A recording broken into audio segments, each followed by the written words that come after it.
ఎందరో మహానుభావులు, అందరికీ వందనాలు. పరమ గురువుల చరిత్రలే మనకు ఆదర్శం.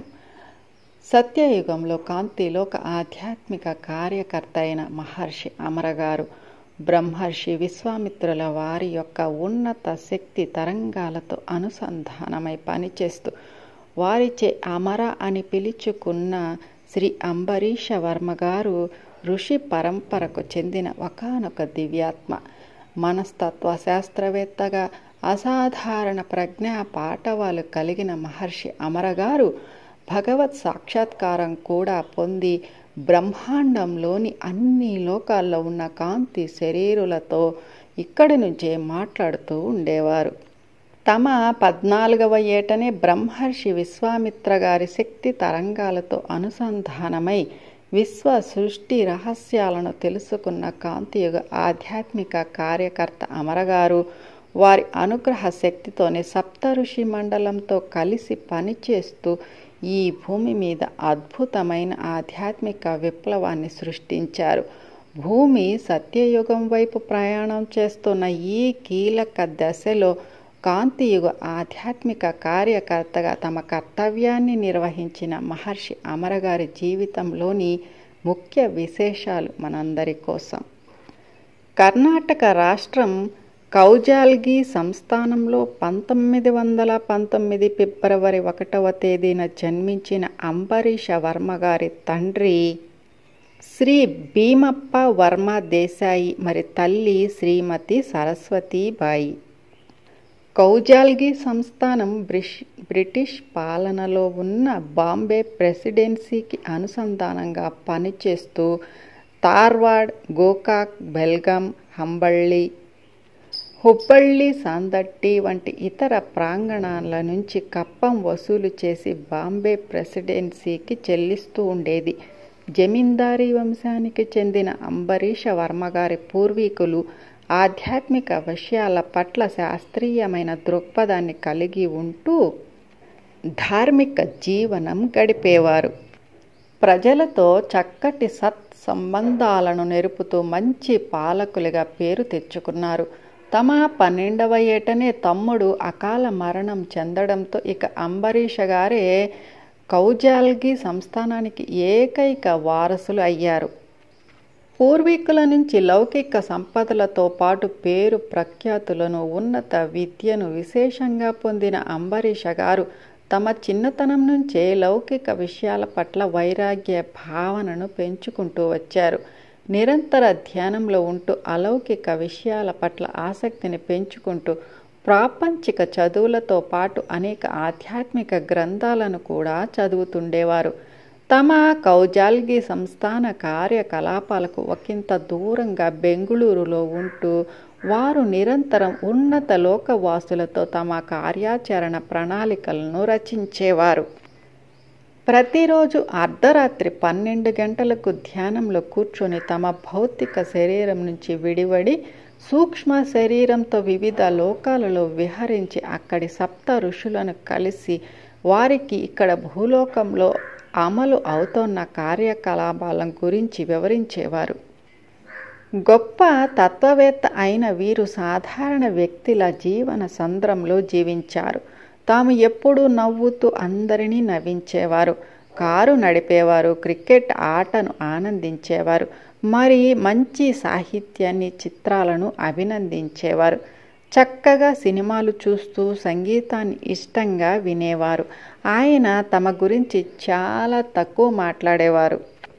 ఎప్పుడు తమ పనిని గురించి, ఋషులు, ధ్యానం, ఋషుల ద్వారా తాను సేకరించిన అరుదైన ఆధ్యాత్మిక జ్ఞానం గురించి మాత్రమే మాట్లాడేవారు. అమరగారు వివాహితులు, మరి వారికి ఒక కుమార్తె. అమరగారికి విదేశాంగ శాఖలో రాయబారిగా కేంద్ర ప్రభుత్వ ఉద్యోగం చేసే అవకాశం లభించినా సప్తర్షులతో కలిసి ఈ భూతలం పైన, ఉపరితలం పైన చేయవలసిన పనిని కొనసాగించడం కోసం వారు ఆ పదవిని నిరాకరించారు. మానవత్వం, దైవత్వం, దివ్య శక్తి దర్శనాలు, సూక్ష్మ శరీరయానం, సృష్టిలోని ఇతర తలాల్లోకి ప్రవేశించడం వంటి ఆది భౌతిక శక్తులను అమర అద్భుతంగా కలిగి ఉండేవారు. బ్రహ్మాండంలోని అన్ని లోకాల్లో ఉన్న కాంతి శరీరులతో వారు ఇక్కడి నుంచే మాట్లాడుతూ ఉండేవారు. మొదట మానవత్వం, ఆ తర్వాతే దైవత్వం అని తరచూ సందేశం ఇచ్చే అమరగారు చాలా అర్థవంతమైన, పరిణితి చెందిన జీవితాన్ని ప్రతి క్షణం జీవించిన పరిపూర్ణమైన గురువు. ఈ ప్రత్యేక శక్తులన్నీ మనం గడుపుతున్న జీవితానికి అనవసరమైనవి అనుకోరాదు. అవి మనలో సహజ సిద్ధంగా ఉన్న శక్తులే, కానీ మనం వాటిని మరిచిపోయాం.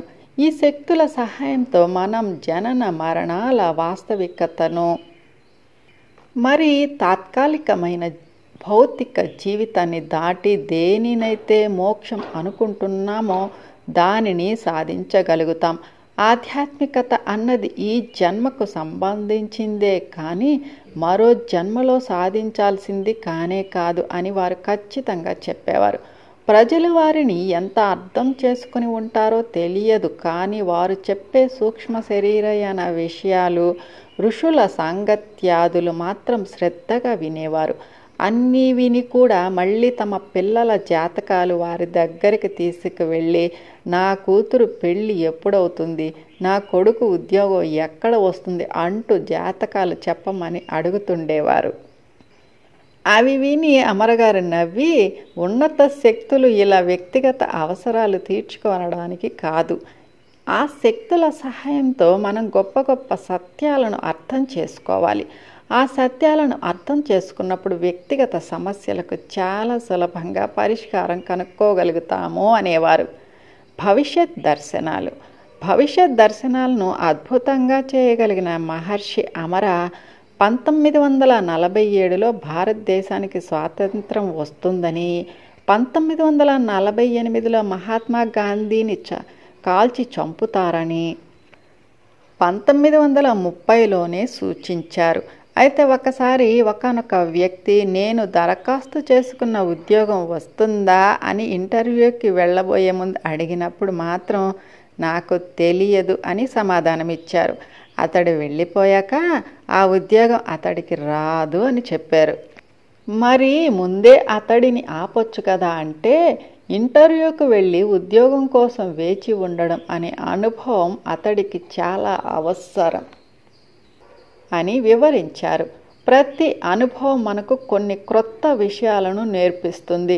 ఆ అనుభవంతో పొందే అనుభూతి ద్వారానే మనం జీవిత పాఠాలను నేర్చుకుంటాం. అలా ఇతరులు నేర్చుకునే విధానంలో మనం కల్పించుకోరాదు అనే మహర్షి అమర కొన్ని సందర్భాలలో మాత్రం వ్యక్తిగత ప్రశ్నలకు సమాధానం చెబుతూ, ఒకానొక వ్యక్తి పతనావస్థలో ఉన్నప్పుడు అతనికి తప్పకుండా సహాయం చేయాలి, ఎప్పుడూ ఒకే నియమం అనుసరించరాదు అనేవారు. నక్షత్ర మండలాలు నన్ను ఇతరులు ఎలా అర్థం చేసుకున్నారు అనే విషయాన్ని అమర పట్టించుకునేవారు కాదు. వారు వెలుగుతున్న సూర్యుడు లాంటి వారు. అనేకానేక అసాధారణ విషయాలను కూడా వారు ప్రతిరోజు ఉద్యోగానికి వెళ్ళి వచ్చినట్లు, స్నేహితులతో మాట్లాడినట్టు సర్వసాధారణంగా చేసేవారు. నిన్న ఏం జరిగింది అని అడగగానే ఎలాంటి సంకోచం లేకుండా హిమాలయాలకు వెళ్ళి నేను చేయాల్సిన పనికి సంబంధించిన సూచనలను మహర్షుల నుంచి పొంది వచ్చాను. నక్షత్ర మండలాలకు వెళ్ళి అక్కడి సమాచారాన్ని తీసుకువచ్చాను అని చెప్పేవారు. మనం మన గురించిన, మరి ఈ సృష్టిని గురించిన స్పృహను కోల్పోయాం. వేదాలలో మరి ఇతర ఆధ్యాత్మిక గ్రంథాలలో కూడా వీటిని గురించి సంపూర్ణమైన జ్ఞానం వివరించబడలేదు. ఇప్పుడు చైతన్యవంతులయ్యేవారు ఆ జ్ఞానాన్ని స్వీకరించగలరు. ప్రస్తుతం మానవాళి అంతా కూడా ప్రళయం అనే దశలో ప్రయాణిస్తోంది. దానిని వినాశనం అని అందరూ అపార్థం చేసుకుంటున్నారు. కానీ ప్రళయం అంటే ఆధ్యాత్మిక చైతన్యంతో కూడిన పరివర్తన.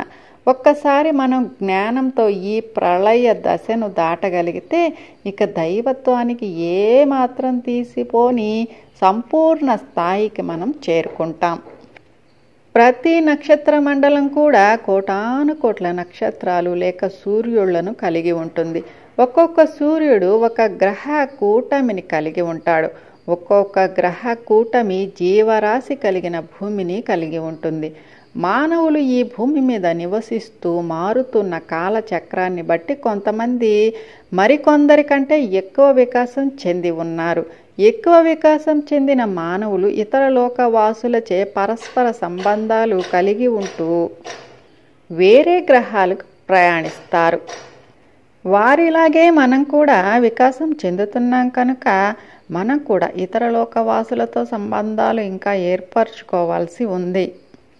మనం ఎంత ఎదిగామో అని పరిశీలించడం కోసం ఇతర లోకవాసులు తరచుగా ఈ భూమి మీదకు వస్తూ ఉంటారు.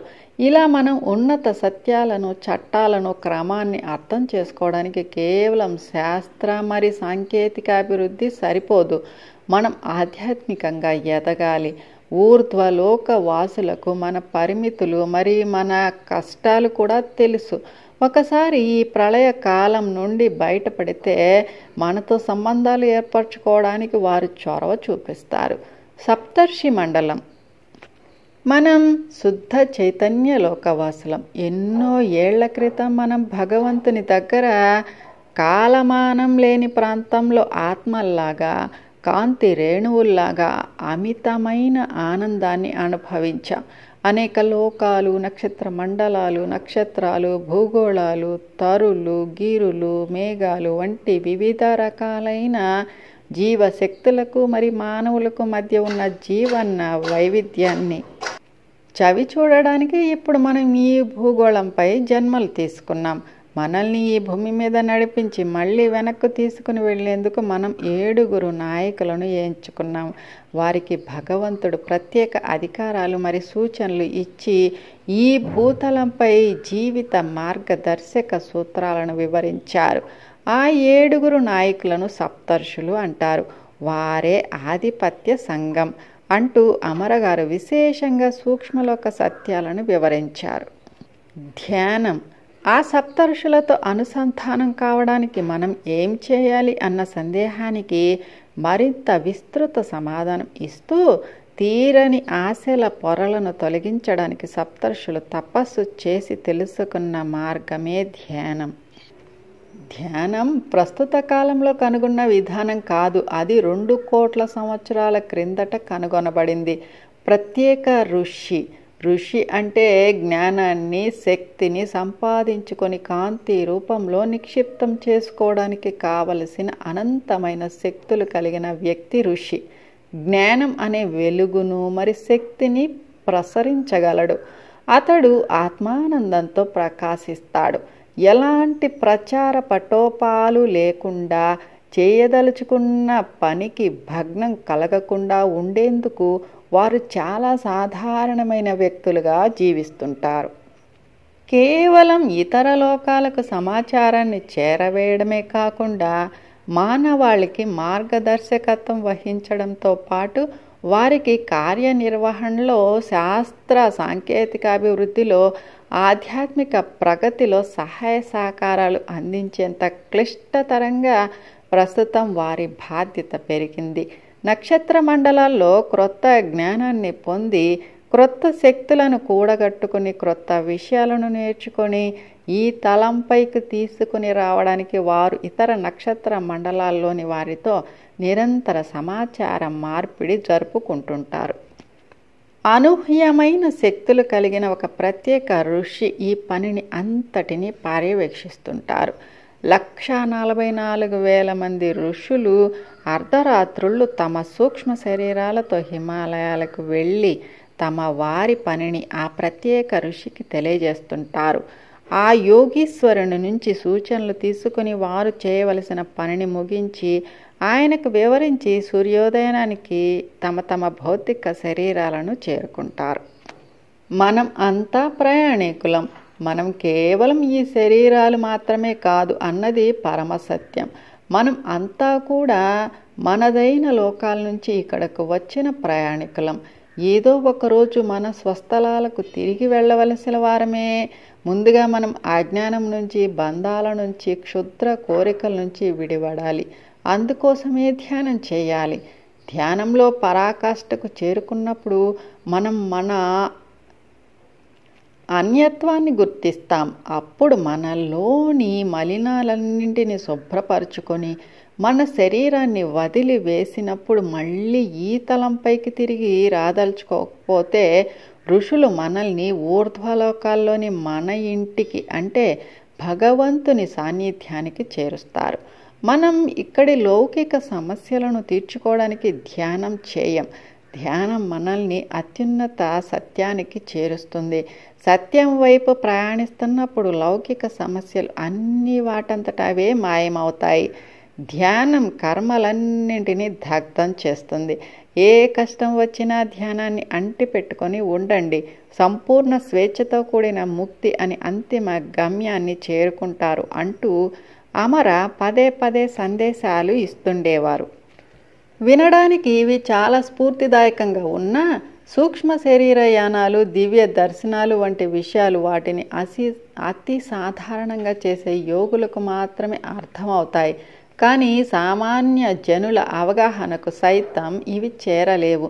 ఇలా జీవిత పర్యంతం సప్తఋషి మండలంతో కలిసి ఆధ్యాత్మిక కార్యకర్తగా అద్భుతమైన దివ్య ప్రణాళిక రచనలలో పాల్గొన్న అమరగారు 1982 ఆగస్టు 25వ తేదీన తమ భౌతిక శరీరాన్ని వదిలి ఉన్నత లోకాలకు వెళ్ళిపోయారు. సప్తఋషులు మనం నివసిస్తున్న భూగ్రహం విశ్వంలోని ఒకానొక సూర్యమండలంలో ఉంది. మన సూర్యమండలంలాగే ఈ విశాల విశ్వంలో అనేకానేక ఇతర సూర్యమండలాలు కూడా ఉన్నాయి. వాటికి చెందిన అనేకానేక ఇతర భూగ్రహాలపై జీవించే ఇతర జీవరాశులు, ఇతర నాగరికతలు, ఇతర చరిత్రలు, ఇతర యుగాలు అన్నీ కూడా విశ్వంలో ప్రతి క్షణం సంభవిస్తూనే ఉన్నాయి. ఇలాంటి అనేకానేక భూమండలాలకు సప్తఋషులు అనబడే అత్యంత శక్తివంతమైన కాంతి శరీరధారులు ప్రాతినిధ్యం వహిస్తూ ఉంటారు. వాళ్ళు ఒక్కొక్క భూమండలంపై పనిచేస్తున్న ఒక్కొక్క 1,44,000 మంది ఆధ్యాత్మిక కార్యకర్తల బృందాలకు అక్కడ అమలుపరచవలసిన ఆధ్యాత్మిక కార్యక్రమాలను గురించిన ఆదేశాలను ఇస్తూ అవి అమలు అవుతున్న తీరును నిశితంగా గమనిస్తూ ఉంటారు. ఇలా విశ్వంలో విరాజమానం అయి ఉన్న అనేకానేక భూమండలాలు అన్నీ కూడా ఒకే కాలంలో భిన్న భిన్న రీతులలో తమదైన వయస్సును కలిగి ఉంటూ తమదైన నాగరికతను రచించుకుంటూ ఉంటాయి. ఉదాహరణకు ఈ విశ్వంలో ఉన్న అనేకానేక సౌరమండలాల్లోని ఒకానొక సౌరమండలంలోని ఒక భూమి 50,000 సంవత్సరాల చరిత్రను కలిగి త్రేతాయుగపు నాగరికతతో అలరారుతుంటే ఇంకొక భూమి 1,00,000 సంవత్సరాల చరిత్రతో కృతయుగంలో జీవిస్తూ ఉండవచ్చు. ఇంకో భూగ్రహం 25,000 సంవత్సరాల యేసుక్రీస్తు చరిత్రను ఆవిష్కరించుకుంటూ ఉంటే మరొక భూమి ద్వాపర యుగపు శ్రీకృష్ణుని చరిత్రతో విరాజమానమై ఉండవచ్చు.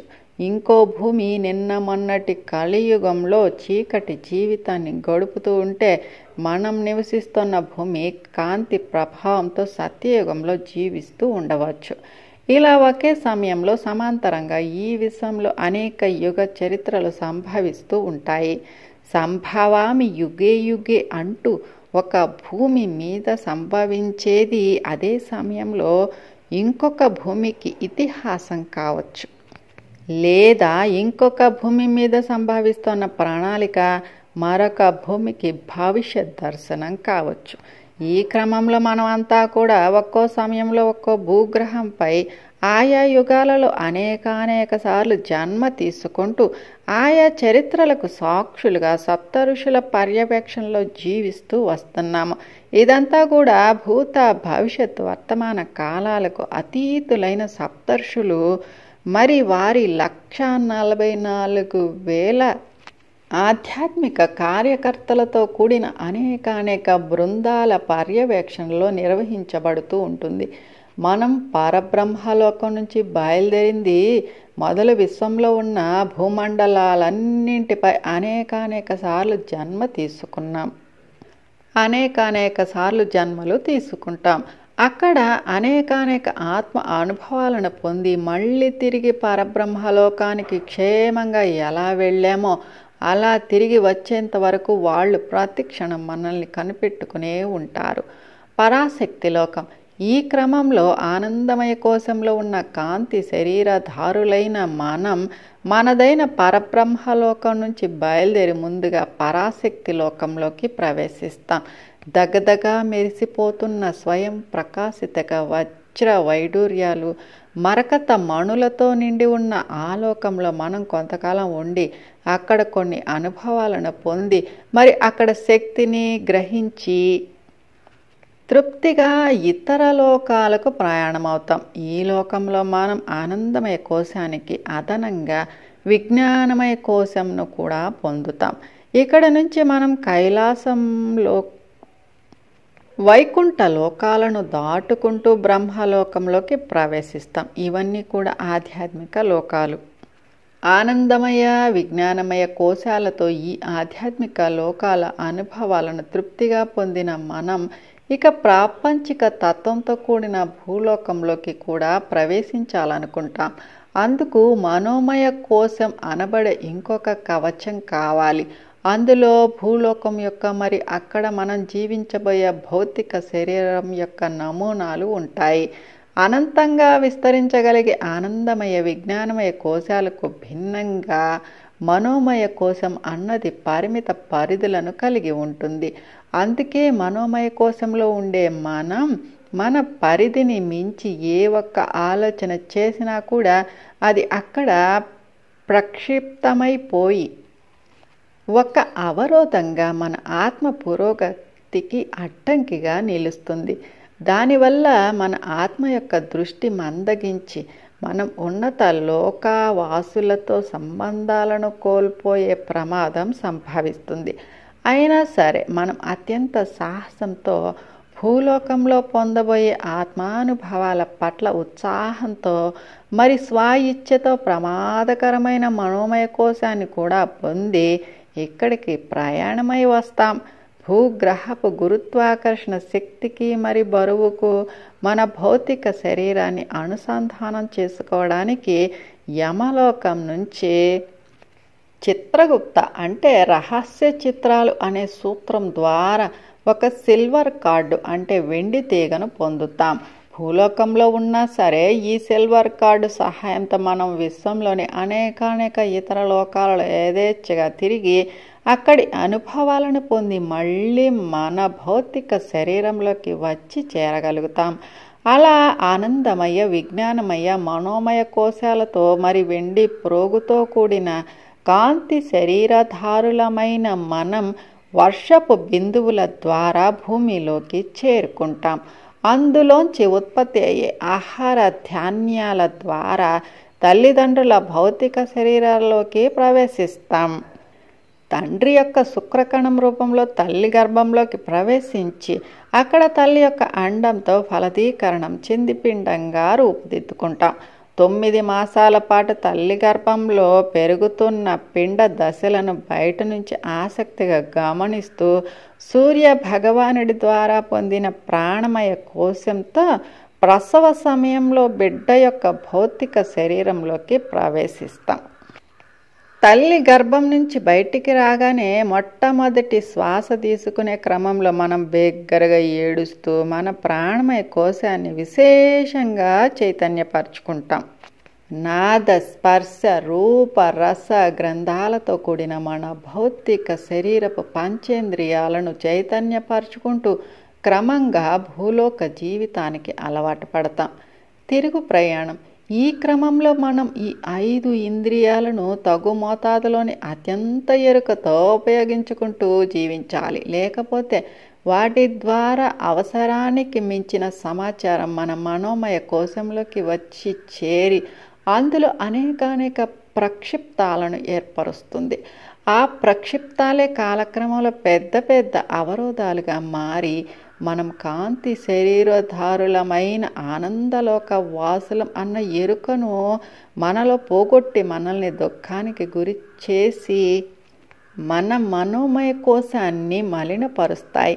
దాంతో మనం బ్రతికి ఉన్నప్పుడే కాదు చనిపోయాక కూడా స్వర్గం నరకం అన్న భావనలో పడి నలిగిపోతూ పరబ్రహ్మలోకానికి మన తిరుగు ప్రయాణం తిన్నగా జరగక యమాది లోకాలలో చిక్కుబడిపోతాం. అక్కడ జరిగిన ఆ అనర్థాలకు చింతించి మనోమయ కోశాన్ని శుద్ధిపరచుకోవడానికి మళ్ళీ ఈ భూలోకంలోనో ఇంకో భూలోకంలోనో జన్మ తీసుకుంటాం. ఇవేమీ లేకుండా ఏ మాలిన్యాలు లేని శుద్ధ మానసంతోనే మనం నేరుగా ఈ జన్మలోనే మన స్వంత పరబ్రహ్మలోకాన్ని చేరుకోవాలంటే మనం చేయవలసింది నిరంతరం ధ్యాన సాధనతో ఎప్పటికప్పుడు ఏ రోజుకు ఆ రోజే మన మనోమయ కోశాన్ని శుద్ధి చేసుకోవడం. ఇంద్రియ వ్యాపారాల పట్ల అత్యంత ఎరుకతో మెలుగుతూ దయ, సానుభూతి, కరుణ, ప్రేమ, క్షమాగుణం వంటి మన అసలైన దైవ లక్షణాలను మనలో తిరిగి పెంపొందించుకోవడం. ఈ అద్భుతమైన సాధనల ద్వారానే మనం సప్తఋషులతో అనుసంధానమై మన స్వస్థితిని గుర్తించుకొని మధ్యలో ఉన్న యమాది లోకాల్లోని జనన మరణ చక్రాలలో ఇరుక్కుపోయి ఉంటాం. పరబ్రహ్మలోకం నుంచి ఆనంద స్వరూపులమైన కాంతి శరీరధారులుగా ఎలా బయలుదేరామో అలాగే తిరిగి అచ్చంగా మన సొంత లోకానికి చేరుకుంటాం. భూత భవిష్యత్ వర్తమాన కాలాలకు అతీతులైన సప్త ఋషులు విశాల సృష్టిలో చేస్తున్న ఈ విశిష్ట కార్యక్రమాలు పరిమితమైన ప్రాపంచిక దృష్టికోణంలో చూసే వాళ్లకు నమ్మతరం కాకపోవచ్చు. ఎందుకంటే ఒకప్పుడు దేశ స్వాతంత్రం కోసమే జీవించిన గాంధీ గారి గురించి రాబోయే తరాలకు చెబితే దానిని వాళ్ళు ఒక ఇతిహాసంగా అనుకోవచ్చు. అది నిజంగా సంభవించిందా, అలాంటి వాళ్ళు ఉంటారా అని ఆశ్చర్యపోవచ్చు. కానీ ఆనాడు వారితో కలిసి స్వాతంత్రోద్యమంలో పాల్గొన్న వయోధిక వృద్ధులు ఇంకా బ్రతికి ఉంటే ఏమాత్రం అందులోని సత్యాన్ని కళ్ళకు కట్టినట్లుగా చెబుతారు. దాదాపు 100 ఏళ్ల క్రితం జరిగిన విషయాలే నమ్మశక్యం కాకుండా ఉంటే మరి కొన్ని వేల లక్షల సంవత్సరాల క్రితం ఈ భూమి మీద సంభవించిన విషయాలను సామాన్య మానవులు నమ్మడం కొంచెం కష్టమే. కానీ మానవత్వం అన్న నిరంతర పరిణామ ప్రక్రియను అనుసరించే సప్తఋషులు ఎప్పటికప్పుడు ఈ భూమిపైకి అవనతం చెంది ఒక నిశ్శబ్ద విప్లవంలో అక్కడ విశ్వ ప్రణాళికను అమలుపరుస్తూ ఉంటారు. Albert Einstein, Thomas Alva Edison, sir C V Raman, doctor APJ Abdul Kalam వంటి ఆధ్యాత్మిక కార్యకర్తలు ఈ ఋషీశ్వరుల కోవకు చెందిన వారే. వారు పరబ్రహ్మలోకం నుంచి ఈ భూమి మీదకు అవతరించి ఇక్కడ తమ కార్యకలాపాలను పూర్తి చేసుకొని తమదైన కాంతి ప్రసరణతో ఈ భూమిని ఉన్నతీకరించి అంతే నిశ్శబ్దంగా ఇక్కడి నుంచి నిష్క్రమించారు. వారి ఈ భూలోక ప్రయాణాలు అన్నీ కూడా సప్తఋషుల పర్యవేక్షణలోనే నిర్వహించబడ్డాయి. సత్యం ఏమిటంటే వారిలాగే ఈ భూమి మీద మనదైన కాంతిని ప్రసరింపజేయడానికి వచ్చిన మన జీవితాలు కూడా సప్తఋషుల పర్యవేక్షణలోనే సాగుతూ ఉన్నాయి. మరి ఇక ముందు కూడా అలాగే జరుగుతాయి. This concept by the light అమర, ఇంగ్లీష్, ట్రాన్స్లేటెడ్ తెలుగు, కాంతి ద్వారాలు, ధ్యాన జగత్ పత్రిక సేకరణ. Thanks for watching my dear friends. Please like, share, subscribe our YouTube channel. Thank you.